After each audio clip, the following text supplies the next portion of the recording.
ધોરાજી નગરપાલિકા જેની ઘોર બેદરકારીના કારણે ગત વર્ષે જન્માષ્ટમીનો લોકમેળો ન યોજાતા પૂર્વ ધારાસભ્ય લલિત વસોયાએ નારાજગી વ્યક્ત કરી ચીમકી ઉચ્ચારી।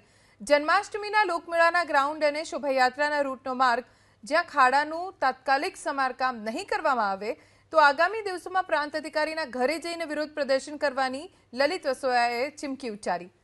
એટલું જ નહીં, લોકમેળામાંથી કરોડોની કમાણીના રૂપિયા ધોરાજીના વિકાસમાં વાપરવાના બદલે ધારાસભ્ય અને સાંસદ બહારગામમાં ખર્ચે છે તેવો આરોપ લગાવ્યો। 20 ઓગસ્ટ સુધીમાં યોગ્ય કાર્યવાહી નહીં થાય તો ધારણાની ચીમકી ઉચ્ચારી છે। દેશની આઝાદી વખતથી જન્માષ્ટમીનો મેળો જે ધોરાજીની અંદર થતો હતો એ મેળો ગયા વખતે થયો નહીં, હિન્દુઓની લાગણીઓ દુભાણી। આ વખતે